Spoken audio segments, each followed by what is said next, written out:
अस्सलामुअलैकुम एवरीवन, कैसे हैं आप सब। उम्मीद करती हूँ आप सब ठीक होंगे, खैरियत से होंगे। मैं भी ठीक हूँ, बोले तो ठीक हूँ। आप सुन रहे हैं मेरी स्टोरी जिसका नाम है ना चाहते हुए भी तुमसे प्यार हुआ। जहाँ से छोड़ा था वहीं से स्टार्ट करते हैं, जहाँ पर कनिष्का परिणीता एक बहुत खूबसूरत सी क्वालिटी टाइम स्पेंड कर रही थी। जहाँ पर कनिष्का कुछ देर के लिए अपनी पुरानी चीज़ों में चली जाती, जिसमें कनिष्का को रोकती है परिणीता, और उनका प्यारा सा quit quit quit quit quit quit quit quit moment बन जाता है। प्यार करते हैं थोड़ा हल्का फुल्का, फिर इसके बाद वो सो जाते हैं। सुबह की पहली किरण जब परिणीता के चेहरे पे पड़ती है, क्योंकि परिणीता ने सोते हुए ही फिर से उस विंडो को, उस चीज़ों को हटा दिया था, उस कर्टन को हटा दिया था, पर्दे लगे हुए थे, और टेरेस को फिर से ओपन किया था, और उसकी रोशनी उसके चेहरे पर पड़ रही थी, जिसकी वजह से उसकी नींद टूटती है। जब उसकी नींद टूटती तो खुद को, अपने आप को पूरी तरह से कनिष्का के बाहों में पाती है।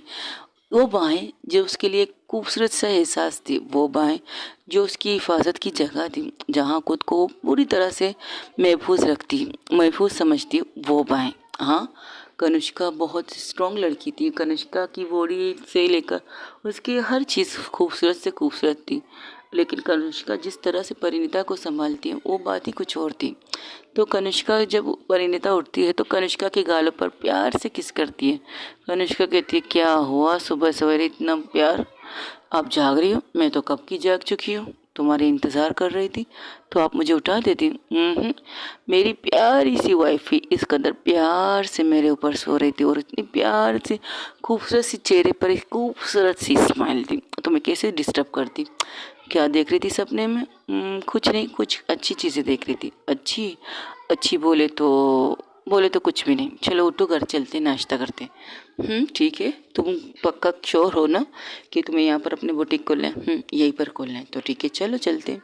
ये कहकर वो लोग उठते, अपनी साड़ी ठीक करते और वहाँ से निकल जाते हैं। फ्रेश होकर निकलते गाइस।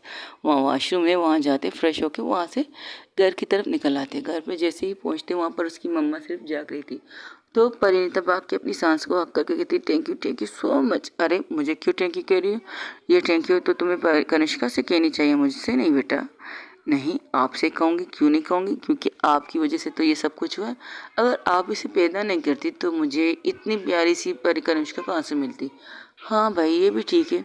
चलो, परिणीता को वहाँ से छोड़कर कनिष्का अपनी रूम में चली जाती है, और बिना कपड़े चेंज किए फिर से सो जाती है। गहरी नींद में चली जाती है। उसे नींद बहुत आ रही थी, तो सो जाती। तो कहती है, अरे इसे क्या हुआ? कुछ नहीं, इन्हें नींद बहुत आ रही थी, लगता है पूरी रात इन्हें सोना ना पड़ा मेरी वजह से। क्या मतलब ये कुछ नहीं मम्मा, आप छोड़िए, मैं भी जा रही हूँ। तुम भी सोओगी क्या? नहीं, मैं नाश्ता करके, मुझे भूख बहुत लगी है। अच्छा ठीक है, जाके आ जाओ, फिर नाश्ता कर लेना। ठीक है मम्मा।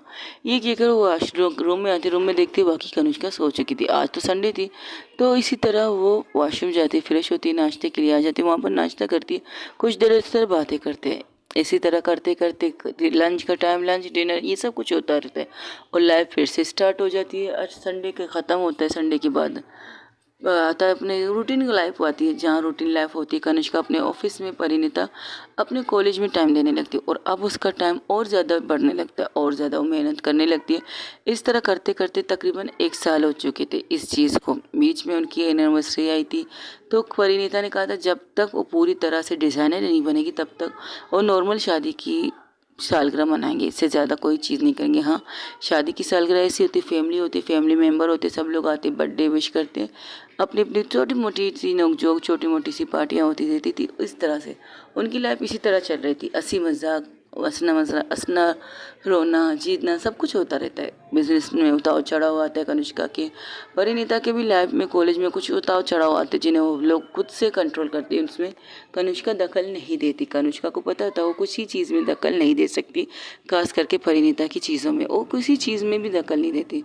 अपनी लाइफ में बिल्कुल सब लोग सही चल रहे थे, बिल्कुल परफेक्टली चल रहे थे। कनिष्का अकेले में कभी कभार परिणीता के साथ लॉन्ग ड्राइव में जाती है। जब कनिष्का अगर परिणीता को छोड़ने नहीं जाती, लेकिन लेने के लिए कभी जाती होती है, तो उसके साथ एक लॉन्ग ड्राइव में निकल जाती है। ये घर वालों को उनके रूटीन के बारे में अच्छी तरह पता है। और इस तरह करते करते तकरीबन 1 साल से बढ़ते बढ़ते 1.5 साल, पूरी तरह से 1.5 साल हो गया। अभी 6 महीने बाकी थे परिणीता को उसकी कंप्लीट कोर्स करने के लिए। उस कोर्स को करने के बाद उसको एक मॉडलिंग जहाँ पर उनके कपड़ों को डिज़ाइन के तौर पर मॉडलिंग रैंप वॉक में उतारा जाएगा, जहाँ पर बहुत बड़े बड़े लोग आएंगे, जहाँ पर लोग आकर उनको सेलेक्ट करेंगे, उनको उनकी पहचान मिलने वाली थी। और परिणीता इस पर पूरी तरह से अपनी पूरा फोकस लगा के रखी थी। इन 6 महीनों में उसे वो करके दिखाने जो उसने 1.5 साल के अंदर बनाया, अपने नाम को इस कदर ऊंचा किया है। उस कॉलेज में उसकी तारीफ़ें बहुत होती है, बहुत सी लड़कियाँ उससे इंस्पायर होकर मतलब उसे देखकर कुछ चीज़ें अचीवमेंट करना चाहती है। और उनकी लिए मिसाल थी रागिनी मिश्रा। रागिनी मिश्रा जो एरोगेंट थी, जो गुस्से वाली थी, जो कॉलेज में आती थी सिर्फ आने के लिए और जाने के लिए मशहूर थी, जिसे किसी को कुछ रोकने टोकने का कोई मतलब नहीं था, क्योंकि वो यहाँ की एक ट्रस्टी की बेटी थी। हाँ, यहाँ पर जितने ट्रस्टी होते थे उनमें से एक की बेटी थी, तो कोई भी उसे कुछ कहता नहीं था, कोई उसे टच तक नहीं करता था, कोई उसे कुछ सुनाता नहीं था। अपनी मर्जी से आती थी, अपनी मर्जी से जाती थी, और हाँ, अपने कामों को अक्सर वो अनीता के सर पर दे देती थी जो उसे करना होता था। लेकिन जिस तरह से इन 1.5 सालों में अनीता की मोहब्बत में रागिनी मिश्रा चेंज हो चुकी थी, वो सबके लिए वो शॉकिंग था। वो लोग जिस कदर एक मिसाल थी उस कॉलेज के लिए। अगर कोई बिगड़ी हुई लड़की सुधर सकती है इस कॉलेज के अंदर, वो भी प्यार से, मोहब्बत से, अपनी मोहब्बत की वजह से, तो वो कुछ भी कर सकती, कुछ भी अचीवमेंट पा सकती है। और रागिनी मिश्रा ने बिल्कुल वही साबित किया। यासिर भी अपनी लाइफ में बहुत खुश थे, अपनी बीबी, अपने बच्चों के साथ बहुत ज़्यादा हैप्पीनेस से वो इतने खुश थे। उन्होंने जो जीत के पैसे हासिल किए उनमें से उसने अपनी बीबी के लिए एक खूबसूरत सा, बहुत खूबसूरत सा, छोटा सा उसके लिए एक नेकलेस बनाया था, अपनी माँ के लिए कुछ चीज़ें खरीदी थी। इस तरह से वो पैसे जो उसके पास अपने थे उसने अपनी फैमिली को दे दिया था गिफ्ट के तौर पर। और दूसरी तरफ दूसरी तरफ काजल और अंजलि पूजा, उनकी अपनी लाइफ थी, वो अपनी लाइफ में गुजर रहे थे, लेकिन उनकी इरादा था जिस दिन वो उसे परफेक्ट बनेगी उस दिन उससे मंदिर में शादी करेगी, क्योंकि उन्होंने धूमधाम से शादी करनी नहीं थी। उन्होंने अपनी फैमिली से पहले ही कहा था, मुझे अगर ये चीज़ सेलेक्ट हुई, मेरा डिज़ाइन हुए कपड़े लोगों को पसंद है, मेरे लिए कुछ करेंगे, तो मैं पूजा के साथ, अंजलि में काजल परिणीता के साथ ही काम कर सकती हूँ और किसी और के साथ काम नहीं कर सकती, और खुद का अकेले कोई बुटीक भी नहीं बना सकती, क्योंकि मुझे सपोर्ट के लिए ज़रूरत है, और परिणीता से बेस्ट मेरे लिए कोई पार्टनर नहीं हो सकती। और उन्होंने कनुष्का से भी बात की। कनुष्का ने कहा जो तुम लोगों को ठीक लगे वो तुम लोग करो, मुझे इससे कोई प्रॉब्लम नहीं, तुम लोग एक साथ काम करना चाहते हो, एक साथ रहना चाहते हो, आई डोंट माइंड। वहाँ उनकी मोहब्बत की परवान और ज़्यादा मजबूत से मजबूत होती जा रही थी। परिणीता कनुष्का के बगैर एक पल नहीं गुजारती, जिस तरह कनुष्का भी परिणीता के बगैर एक पल भी नहीं गुजार सकती थी। जितने भी टाइम मिलते थे, बिजी शेड्यूल में कह सकते हो, वो एक दूसरे को बाहों में हक करके सोते ज़रूर थे। हाँ, ऐसा कभी भी नहीं हुआ था कि उनकी बेड पर वो लोग अलग सोएं। जब भी अगर कनुष्का सोती हुई मिलती तो परिणीता उसके ऊपर आके सो जाती थी, अगर परिणीता सोते हुए मिलती तो कनुष्का सोती थी, और वो खुद से उसे अपने पूरी तरह से ऊपर रख के फिर सोती थी। लेकिन वो करती खुद नहीं करती है। कनुष्का देखती जब परिणीता सोती है तो उसे डिस्टर्ब ना करके वो एक साइड में सो जाती है। उसे पता है खुद से परिणीता उसके ऊपर आ जाएगी, और 2 सेकंड बाद परिणीता खुद से उसके ऊपर पूरी तरह से आके कहती है मुझे लिया क्यों नहीं बाहों में, और ये कहकर वो सो जाती है। तो वो उसके माथे पर प्यार करके उसके होंठों पर एक सॉफ्ट सी किस करके कहती है मुझे लेने की ज़रूरत नहीं, मुझे पता है जब मैं तुम्हारे करीब सोती हूँ तो मेरे एहसास से तुम्हें महसूस होता है मैं तुम्हारे करीब हूँ, तो इसलिए तो तुम खुद मुझ पर आके चढ़ जाती हो, तो मैं टेंशन नहीं लेती इस चीज़ के लिए। तो वो लोग इस तरह इनकी मोमेंट बनते हैं, प्यार भी होता है, घूमना भी होता है, वो एक दूसरे के साथ टाइम स्पेंड भी करते। अब से प्रेम अपने स्कूल जाना स्टार्ट कर चुका है, पूरी तरह से नर्स भी आना अब कम कर चुके हैं, क्योंकि अब वो पूरी तरह से ठीक हो चुके हैं। लेकिन हाँ, महीने उसकी चेकअप के लिए कनिष्का परिणीता एक साथ हॉस्पिटल में ज़रूर जाते। वो एक दिन होता है जहाँ पर वो दोनों निकाल के अपनी शेड्यूल कह सकते हो लाइफ से एक दिन निकाल के वो सिर्फ अपने बाइक के लिए हॉस्पिटल में जा सकती है, दोनों एक साथ, और एक साथ होते और एक साथ घर जाते। कई बार उसे मीडिया ने फोकस करने की कोशिश की थी, और एक दफ़ा तो इस तरह से की थी कि उनकी तस्वीर अखबार में शाया होने वाली ही थी। अगर कनिष्का को पता न चलता तो कनिष्का आते ही सीधा उस इंसान के ऊपर इस चीज़ को लगाती है केस को कि उन्होंने उसकी पर्सनल लाइफ को टच किया, उनके बिना इजाज़त उनकी पिक्चर लिया जा रहा है, और बिना इजाज़त के मतलब है बिना इजाज़त किसी के पर्सनल लाइफ को कोई भी न्यूज़ वाला डिस्टर्ब नहीं कर सकता, जब तक वो खुद से आपको ऑफर ना करे, उनकी तस्वीर शाया ना किया जाए। अगर आपने मेरी तस्वीर या मेरी वाइफ की तस्वीर शाया की, अखबारों में डाला या न्यूज़ में डाला, तो याद रखिएगा आपकी इस पूरे अखबार की दुनिया को मैं बर्बाद कर दूंगी। और कनिष्का का सिर्फ इतना ही कहना, और ये बात आग की तरह फैल जाती है चारों तरफ, क्योंकि कनिष्का मेरा अगर चाहती तो वही सी वक्त उस अखबार के ऑनर की लाइफ को बर्बाद कर सकती थी, हेल्प कर सकती थी, लेकिन सिर्फ वो मुंह से कहती है। कनिष्का मेरा अगर पुरानी वाली मेरा होती तो आज उसका ऑफिस के सामने उसका आना नहीं होता, उसकी नोटिस आ जाती उसकी ऑफिस को बर्बाद करने के लिए, एक बहुत बड़ी रकम लेने के लिए। उसका सिर्फ एक कोर्ट का समन ही काफ़ी होता उसके लिए, लेकिन वो ये चीज़ करती नहीं है। खुद से आके पर्सनली उसे समझाती है और कहती है, मैंने कहा ना, मैं खुद से अपनी बीवी को इंट्रोडक्शन करवा दूंगी, आप सबको अपनी बीवी से आप सबको मिलाऊंगी। लेकिन इस तरह की हरकत करने के बाद अगर दोबारा से आप में से किसी ने ये हरकत की तो आई प्रॉमिस मैं कोई भी सख्त रिएक्शन कर सकती हूँ, आप लोगों के खिलाफ कोई भी सख्त कार्रवाई कर सकती हूँ, याद रखिएगा। और हाँ मिस्टर, आप जिसने मेरी तस्वीर निकाली है, give me my family pictures. मेरी वाइफ ही को इस तरह नीलाम नहीं कर सकते आप मेरे बगैर इजाज़त के। सॉरी मैडम, आइंदा से अगर किसी भी न्यूज़ एंकर ने मुझे कहीं पर भी स्टॉप किया, कहीं पर मुझे देखा, अगर देख के इग्नोर नहीं किया, मेरी तस्वीर खींची, तो मैं इसको छोड़ूंगी नहीं। ये बात आपकी स्ट्रगल, ये बात आपके जितने भी आसपास लोग न्यूज़ वाले हैं, चैनल वाले, उन तक पहुंचा दो। अगर किसी ने भी मुझे अनजान से कहीं पर भी देख लिया हो, हम डिनर करने जा सकते, घूमने जा सकते, शॉपिंग मॉल में जा सकते, कहीं पर भी देख लिया हो, अगर किसी ने भी मेरी तस्वीर निकाली तो आई प्रॉमिस मैं उसे बर्बाद कर दूंगी। जब तक मेरी ख्वाहिश, मेरा सपना पूरा नहीं होता, तब तक मैं अपनी बीवी को आप में से तो क्या किसी के सामने लाने की इजाज़त नहीं दूंगी, ना मैं खुद से ना आपको करने दूंगी। वो इन्हें ये चीज़ देख समझा कर वहाँ से निकल जाती। परिणीता घर में बैठकर परेशान थी, क्योंकि जैसे उसे कॉल आया तो कनिष्का गुस्से से यहाँ से गई है, और उसे पता है कनिष्का का गुस्सा कैसा है। वो गुस्सा जब घर में एंटर करती तो उसका चेहरा अब भी गुस्से से, बहुत ज़्यादा गुस्से में था। तो परिणीता के सामने सबके, तो इसे क्या हुआ है देखो, आई डोंट नो, बस इनको एक कॉल आया तो कॉल सुनते ही भाग चली गई थी। क्या? हाँ, क्यों, कैसे? आप तो प्रेम के साथ हॉस्पिटल में चेकअप के लिए गए थे? हाँ, चेकअप किया था, जैसे ही हम निकलने वाले थे तो एक मैसेज आया उन्हें, तो वैसे ही वो बाहर निकल गई, मुझे घर ड्रॉप तक नहीं किया। ड्राइवर भाई को बुलाया तो उनके साथ ही मुझे यहाँ आना पड़ा। ऐसा क्या? लेकिन चेहरे से गुस्से से लग रहा, एक ही गाना मुझे याद आ रहा है, गुस्से में बहुत खराब लग रही है दी। आई नो, पूछूँ क्या? आप में हिम्मत है, आप उनकी वाइफ ही है तो पूछ सकती हो। इन 1.5 से 2 सालों में आप दोनों जिस तरह से केमिस्ट्री बनी है, जिस तरह से आप लोग एक दूसरे की बातें बिना कहे समझ रहे हैं, बिना कुछ कहे एक दूसरे की बातों को इस कदर ऑब्जर्व करके समझ सकते, तो आई थिंक आपके अलावा कोई इनका गुस्सा शांत नहीं कर सकता। मम्मा भी नहीं कर सकती, जो इन्हें देखकर किचन में चली गई, देख लीजिए कैसे भागी। तो वो अपनी सांस की तरफ देख के कहती, माना जाओ पूछो क्या हुआ है। ठीक है। कनिष्का कनिष्का जो इतनी देर से गुस्से में थी, गुस्से में उसका कभी हाथ की मुट्ठी बंद हो रही थी, कभी खुल रही थी, कभी बंद हो रही थी। जैसे ही परिणीता की एक खूबसूरत सी, एक सॉफ्ट सी आवाज़ उसके कानों में आती है, तो एक पल के लिए अपनी आंखें बंद कर देती है, और आंखें बंद करके सिर्फ कुछ नहीं, खुद को ढीला छोड़ देती है। जो वो कड़क सख्त सी से बैठी थी सोफे पर, अब खुद को रिलैक्स करके कहती, क्या क्या आंखें खोली, नींद आ रही तो रूम में जाके सो जाए। तब वो अपनी आंखें खोलती, जब वहाँ पर बिल्कुल नॉर्मल था, कुछ भी गुस्सा कुछ भी नहीं था।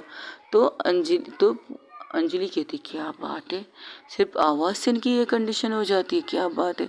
अगर कभी इन्होंने प्यार से इन्हें टच करके मनाने की कोशिश की तो तब वहाँ से समंता कहती है, क्योंकि रात के 8 बज चुके हैं, तब वहाँ से समंता कहती है, तो वो यहाँ थोड़ी होंगी, बेडरूम में होंगे। तो कहती, हाँ ये तो है। चलो अब बैठ जाते, थोड़ा सा माहौल ठीक है। क्या हुआ है, आप गुस्से में कहीं चली गई थी, इन प्रॉब्लम। वो उसे एक लिफाफा देती है, हैं ये लिफाफा किस लिए, देख लो।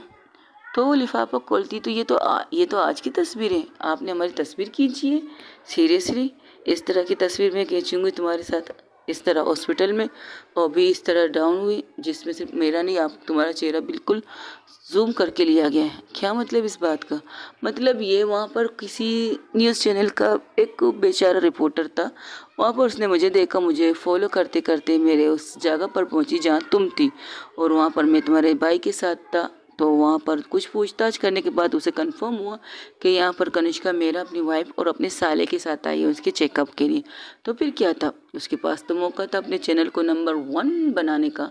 तो उसने मेरी तस्वीर को और तुम्हारी तस्वीर को ले लिया अपने ऑफिस ले जाने के लिए। तो तब मुझे यहाँ से जैसे ही निकली थी तो मुझे मैसेज आया था कि हमारी तस्वीर को लीक किया जा रहा है, मतलब न्यूज़ में दिया जा रहा है। कनिष्का मेहरा की वाइफ के बारे में सारी दुनिया को पता चलने वाला है कि कौन है कनिष्का मेहरा की वाइफ। तो यही मैसेज पढ़ते ही मैं वहाँ चली गई। ओ शिट, वो लोग ठीक हैं, बर्बाद तो नहीं हुए ना। अगर पहले वाली कनिष्का होती तो इस वक्त तो ठीक नहीं होते, बहुत ज़्यादा ठीक होते। बट अब मैं पुरानी कनिष्का नहीं बन रही हूँ, अच्छी कनिष्का हूँ। तो तुम समझ सकती हो, थोड़ा बहुत तो कर सकती हो ना। अगर मैं खामोश रहने तो लोग मेरे सर पर आके नाचने लगेंगे। इतना बड़ा एम्पायर वो कनिष्का खड़ी होती और अपने जेबों में हाथ डाल के कहती, इतना बड़ा एम्पायर खड़ा करने के लिए बहुत सी मेहनत, बहुत से स्ट्रगल करने पड़ते परिणीता। पहले भी तुम्हें बताया, अब पूरी तरह से सही सही बताती हूँ। अगर मैं खामोशी से रहूँ, लोग मुझे दबाने के लिए मेरे ऊपर आके चढ़ जाएंगे। अगर मैं एक मनोहर सी लड़की रहूँ जो अपने काम से काम रखे, लेकिन लोग उसे टॉर्चर करने सामने आ जाते। इस एम्पायर को बनाने के लिए मुझे अपने अंदर राक्षस को पैदा करना पड़ता है, अपने अंदर उस इंसान को लाना पड़ता है जिस इंसान से दुनिया वाले डर सकते हैं, और डरते भी हैं। बहुत से लोग डरते हैं इस चीज़ से। उस चीज़ को मुझे लाना पड़ता है, उस चीज़ को बताना पड़ता है, और मैं वो करती भी हूँ और मुझे करना ही पड़ता है। क्योंकि अक्सर हम सामने वालों को कमज़ोर समझते हैं, लेकिन सामने वाला कमज़ोर नहीं होता। कमज़ोर समझ के हम उस पर वार कर सकते हैं, लेकिन जब सामने वाला रिटर्न में हमें जवाब देने लगे ना, तो समझ लेना बॉस, अब हमारी वाट लगने वाली है और अब हमें सामने से जवाब मिलने वाला है। ये महसूस होते ही तो आपके 2 कदम पीछे हट जाओगे। अगर एक कमज़ोर लड़की को, पहले मैं भी थी कमज़ोर थी, लोग मुझ पर चढ़ते थे, लेकिन जब से मैं मजबूत बनी, जब से मैंने खुद पर कदम रखा बिजनेस की दुनिया में, बहुत से ऐसे लोग मिले हैं मुझे जो मुझे खाने के लिए दर पर खड़े थे, बहुत से लोग जो मुझे नोचने के दर पर खड़े थे, लेकिन खुद को संभालते हुए मैंने खुद को मजबूत बनाया। और जिन लोगों का हाथ मुझ तक पहुँचे, उन हाथों को काटना मैंने सीखा। तब कई जब बनी थी कनिष्का मेहरा इन एम्पायर्स। ऐसे तो नहीं बनी होगी ना। अब अगर जब आप एक जंगल है, मिसाल ले लो, मैं घर में रहती हूँ, घर से बाहर निकलती तो घर के बाहर मेरे लिए सारा चारों तरफ जंगल ही जंगल है, और जंगल में जंगली जानवर, खास करके कुत्ते, जो आवारा कुत्ते, शहरी कुत्ते, शोना बाबू वाले कुत्ते रोड पे घूमते रहते हैं। बहुत से ऐसे कुत्ते तुम्हें मिलेंगे जिस जंगल के अंदर। शेर मिलेंगे, बब्बर शेर मिलेंगे, लेकिन कुत्ते तुम्हें ज़रूर मिलेंगे, तुम्हें काटने के लिए, तुम्हें खाने के लिए। ऐसे कुत्तों से बचने के लिए तुम्हें खुद की हिफाजत करनी पड़ेगी। तुम्हारा घर तुम्हारे लिए सेफ़ जगह है, लेकिन कभी कभार हमारे घर के अंदर भी हम सेफ़ नहीं रहते, वहाँ पर भी कुछ आवारा कुत्ते आ ही जाते हैं। हम ना चाहते हुए भी हमारे घर में कुछ आवारा कुत्ते आते जो आपको मुंह में लाल टपकते हुए महसूस होता है, जो अपनी ज़बान को नीचे करके मुंह से पूरी तरह से निकाल के ऐसे लगता है कि उसे भूखा हो और हमें खाने के फ़्रॉक में हो। ऐसे लोग भी हमारे घर के अंदर भी हमें मिल सकते हैं और मिलेंगे भी, कुछ रिश्तेदारों के रूप में, कुछ चीज़ों के रूप में हमें मिल जाते हैं। अगर हम बाहर के जंगल से खुद को बचा रहे हैं तो घर के अंदर के जंगल से किस तरह बचाएं, बताओ हमें। तो खुद में हिम्मत पैदा करो। जब अंदर और बाहर दोनों जंगलों में तुम खुद को मजबूत बना के खड़ी रहोगी ना, तो कोई भी जंगली कुत्ता, कोई भी जानवर तुम्हें नोच नहीं सकता तुम्हारे बिना इजाज़त के। जब तक तुम कंफर्म ना हो कि तुम्हें ये इंसान टच कर सकता है, तब तक तुम किसी को खुद के करीब आने की इजाज़त नहीं दे सकती, समझी। ओके गाइस, आज के लिए इतने। हो सके तो मेरे चैनल को लाइक, शेयर, कमेंट, सब्सक्राइब में ज़रूर बताइएगा, और अपना ढेर सारा ख्याल रखिएगा। अल्लाह हाफिज़, टेक केयर, बाय बाय, दुआओं में याद रखिएगा। आज छोटी सी स्टोरी है, एडजस्ट कर लीजिएगा, बाकी अपना ढेर सारा ख्याल रखिएगा।